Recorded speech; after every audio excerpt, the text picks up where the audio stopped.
guys, welcome back to another video. I'm Ben Betts, and today we're going to be reviewing a Lightroom alternative called Luminar Neo. Luminar Neo has really grown in popularity over the last year or two. I've seen it appear a lot more on YouTube, and that's down to its AI functions. So the same way as Lightroom has AI, where you can do select subject and select sky, Luminar has that, and had it before Lightroom to a whole new level. It is excellent. I don't think that's just the case with Luminar though. I think that's the case with every Lightroom alternative at the moment, as Lightroom is a bit behind on the AI side of photo editing. If that's something you're into, maybe steer away from Lightroom until they add something else to it. If AI is something you don't really care about and you want to edit your photos all yourself, then I mean, this could still compete with Lightroom, but Lightroom might just have a slightly easier workflow to somebody who's been on it for a long time and is experienced with the program. There'd be no need to switch. So with that out of the way, basically giving you the main difference between Luminar and Lightroom, I'd like to show you a bit of the program, so let's jump over into the computer now, and I'll give you a quick run through of Luminar Neo. However, I have to say this is not a tutorial. I've only had this a week or two, so I'm still getting to grips with the software myself. However, it's not too dissimilar to Lightroom, so I learned it pretty quickly. So don't take this as a tutorial, this is just me showing you what the program is like. Anyway, yeah, let's jump into the computer now. So here we are in Luminar Neo. I have got this catalogue of photos from one of the days I was in Switzerland. I only edited about half of it when I had Lightroom, and I honestly don't know why. It's been about half a year, but I've got some photos of me here. I've got some selfies, don't know why I took those, but yeah, cool. So I'm going to choose a good photo to edit, and then we'll jump over into the edit panel. Let's edit this one. So double click on it, you got all the options of photos down there just to bring it up bigger. Am I in focus? Sure I am, you know, unless it's just taking a while to load. This one I am, let's go for this one. And we jump over. Is there anything good in presets? Let's have a quick look. So, Easy Landscapes Collection. Let's see what sunset does to this.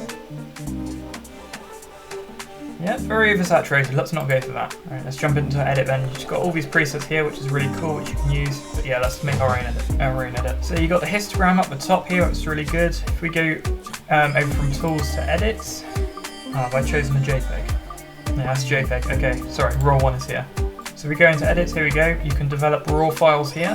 So you can change the profile. There's Adobe standard, which is quite good. Let's go for Luminar default. The exposure looks about right as it is. If you drag it down and want to reset it, you just double click to the start, same as Lightroom. Smart contrast. See, this is one of the problems, it does lag a bit whenever I try and slide something. It's not as smooth. Well, as I say that, it starts acting as it should. Let's add a little bit of smart contrast. Let's bring the highlights down and the shadows up for the time being. Our blacks and whites. Blacks will go down a bit. Whites. This is what I mean, it's a bit laggy when doing stuff like this. Whites can sit around there. And then our curves, same as Lightroom.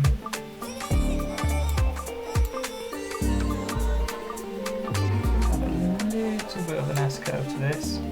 Bring the blacks up to create a fade. And then I want to go back to the smart contrast. Add it or remove it? Probably really close to the webcam right now. I think it's fine. I think what we need to do is reduce saturation. So if we pull the saturation out, yeah, that helps a lot. And pull vibrant sound as well, that looks quite good. Awesome. Let's warm it up just a little bit. Right, so now we've got some basic edits on this photo. I haven't done anything crazy. You can see the before and the after. It's actually a really nice edit. I like that already. I could carry on with this and turn it into something nice. An Instagrammable photo. Is that word, Instagrammable? Anyway, so that's our basic edit. You can then, if you want to say you're done with your raw edits, then you just jump over to the tools.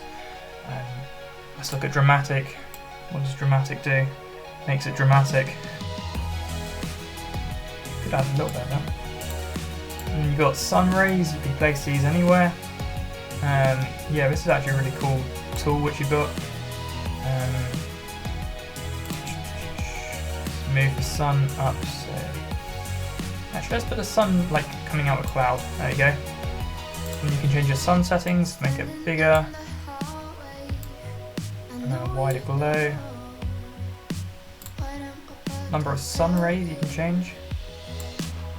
Yeah, and then you can go down, it's got all these tools, it's got AI. Let's have a look at something to do with AI, as that was one of the main parts of this app. Portrait bokeh. So that should do it automatically, right? There we go, that is incredible.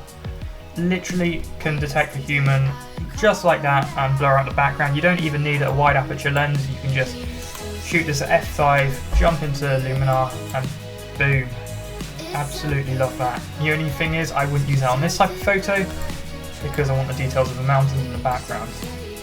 Maybe you could add it a little bit, just so it's more professional. Body AI, what does this do? Does it make me fatter?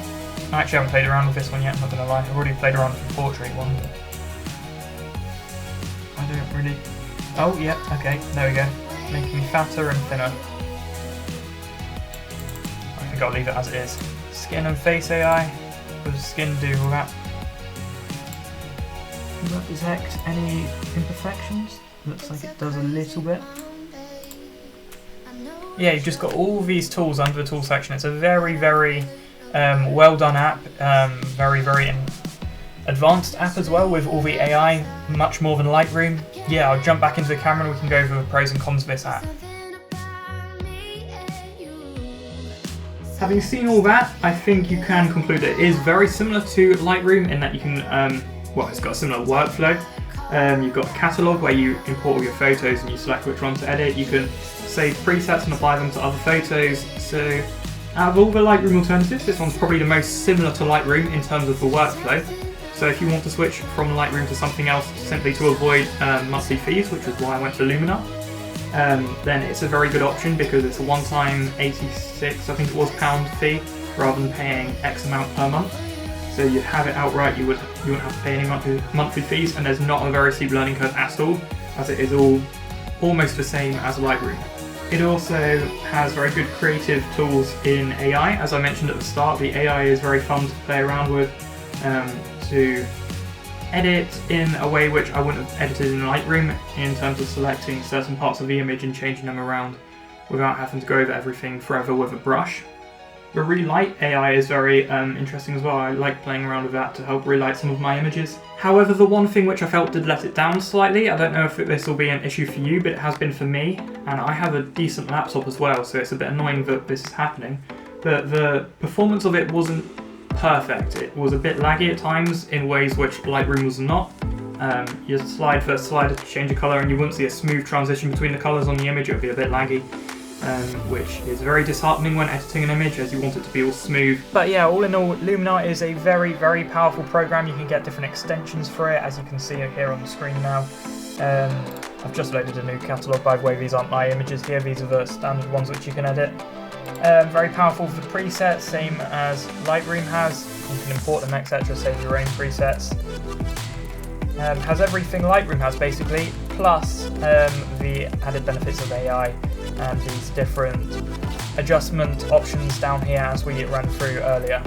So yeah, as I was saying, all in all, Luminar is a very, very powerful program for photo editing, on the same level as, if not better than, Lightroom, and I highly recommend you to go and get it, especially if you want to skip out on the monthly fees which Lightroom ties you down to. Just a one-time purchase of around £100 will get you Luminar, depending on your currency, but you can get 10% off using my code BENBEPS, as you saw at the start of this video.